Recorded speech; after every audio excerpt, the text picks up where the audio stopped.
आरिफ और समीरा का जोड़ा एक मुतवस्सित तबके से ताल्लुक़ रखता था। लाहौर की एक तंग तारीक गली में उनका छोटा सा घर था। शादी के 8 साल बाद जब सब उम्मीदें दम तोड़ रही थीं, एक सुबह समीरा ने आरिफ को खुशखबरी सुनाई। ये खबर उनके लिए किसी मौजे से कम न थी। आरिफ ने दिन रात मजदूरी करके पैसा जमा करना शुरू किया ताकि बच्चे की पैदाइश किसी अच्छे अस्पताल में हो सके। 9 माह का तवील इंतज़ार बिल आखिर ख़त्म हुआ। एक सर्द रात दर्द की शिद्दत बढ़ी और आरिफ समीरा को लेकर शहर के एक बड़े सरकारी जच्चा बच्चा अस्पताल पहुंचा। सुबह की पहली किरण फूटने से पहले ही समीरा ने एक खूबसूरत सेहतमंद बेटे को जन्म दिया। आरिफ ने जब अपने बेटे को पहली बार देखा तो उसकी आंखों में खुशी के आंसू आ गए। उसने फौरन बेटे का नाम इमरान रखा। वार्ड में हर तरफ मुसर्रत का समा था। आरिफ ने मिठाई बांटी और समीरा इमरान को सीने से लगाए खुदा का शुक्र अदा करती रही।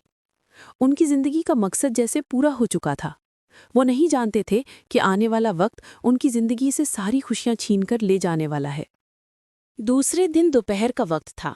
अस्पताल में चहल पहल कम हो चुकी थी। समीरा की वालदा और आरिफ दोनों दवाइयां लेने अस्पताल के बाहर गए हुए थे। वार्ड में सिर्फ समीरा और कुछ दीगर मरीज खवातीन मौजूद थीं। अचानक एक लंबे कद की औरत कमरे में दाखिल हुई, जिसका चेहरा नकाब से ढका हुआ था, मगर उसने कमाल महारत से अस्पताल का यूनिफॉर्म पहन रखा था, जो थोड़ा पुराना था। वो निहायत पुरएतिमाद अंदाज में समीरा के पलंग के पास आई। मैं सीनियर नर्स हूँ, उसने रूखी आवाज में कहा। डॉक्टर ने देखा है कि बच्चे को पीलिया यानी जॉन्डिस हो रहा है। हमें फौरन इसका खून का टेस्ट करना है और उसे कुछ देर के लिए इंक्यूबेटर में रखना है। जल लाओ, वक्त ज़ाया नहीं करो। समीरा घबरा गई। उसे अस्पताल के तरीक़ेकार का कोई इल्म नहीं था। एक लम्हे के लिए उसके दिल में शक आया, क्योंकि इस औरत का रवैया बहुत सख्त था, लेकिन बच्चे की सेहत के डर ने उस शक को दबा दिया। उसने लरसते हाथों से अपने लखते जिगर इमरान को उस नकाबपोश औरत के हवाले कर दिया। औरत ने बच्चे को एक सफ़ेद कंबल में लपेटा और तेजी से वार्ड से निकल गई। समीरा को लगा जैसे कोई उसके दिल का टुकड़ा निकाल कर ले गया हो। वो बेचैनी से इंतज़ार करने लगी। आरिफ और समीरा की वालिदा शाम को अस्पताल वापस आए। आरिफ ने वार्ड में आते ही पूछा, हमारा बेटा कहाँ है? समीरा ने सारा माजरा सुनाया। आरिफ का माथा ठनका।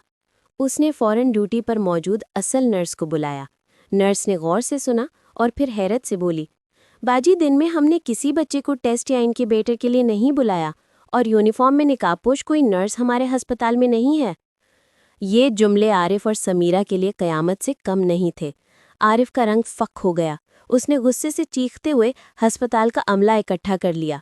अस्पताल के डॉक्टर्स, मैनेजर और पुलिस सबको इत्तला दी गई। हर तरफ भगदड़ मच गई। हर कमरा, हर कॉरिडोर, हर स्टोर रूम की तलाशी ली गई, मगर निकाबपोश औरत और इमरान का कोई निशान नहीं मिला। अगले दिन तक ये खबर जंगल की आग की तरह शहर में फैल गई। आरिफ और समीरा ने अस्पताल के दरवाजे पर शदीद एहतजाज शुरू कर दिया। समीरा ज़मीन पर बेसुध पड़ी थी और बार बार रोते हुए पुकार रही थी, मेरा बच्चा ला दो, मेरा इमरान कहाँ है? पुलिस ने एफआईआर दर्ज की और अस्पताल के सीसीटीवी फुटेज देखे गए। फुटेज में वाज़ेह था कि वो औरत वार्ड से निकलकर अस्पताल के अकबी दरवाजे से तेज़ी से बाहर की तरफ भाग रही है, जहां आमतौर पर कोई चौकीदार नहीं होता। ये एक मुनज़्ज़म गिरोह का काम था जो अस्पताल के अंदरूनी मामलात से पूरी तरह वाकिफ़ था। शायद किसी चौकीदार या मुलाजिम ने उनकी मदद की थी। आरिफ और समीरा की ये दर्द भरी कहानी पूरे मुल्क के मीडिया में छा गई। हर टीवी चैनल पर उनकी बेबसी दिखाई जा रही थी। लोग उनकी हिमायत में खड़े हो गए और हुकूमत से मुतालबा करने लगे कि बच्चे को जल्द बाजियाब कराया जाए। हफ्ते, महीनों और फिर साल गुजर गए। पुलिस ने कई गिरफ्तारियां की। अस्पताल के कई अमले को मुलाजिमत से बर्खास्त किया गया, लेकिन इमरान का कोई ठोस सुराग ना मिल सका। ये बच्चा चोर ग्रोह इतने शातिर थे कि वो बच्चे को चुराते ही फौरी तौर पर किसी दूर दराज शहर या मुल्क में फ़रोख्त कर देते थे और अपने तमाम राब्ते तोड़ देते थे।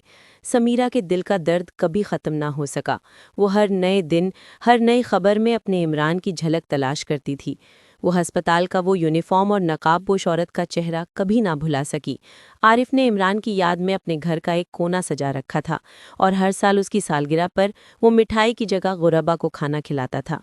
آج بھی کئی سال گزر جانے کے بعد سمیرہ ہر دستک پر دروازے کی طرف بھاگتی ہے، اس امید میں کہ شاید کوئی اس کے گمشدہ معصوم بیٹے عمران کو واپس لے آیا ہو، لیکن یہ دردناک حقیقت ہے کہ ہسپتال سے چوری ہونے والے بیشتر بچے دوبارہ اپنے گھروں تک نہیں پہنچ پاتے۔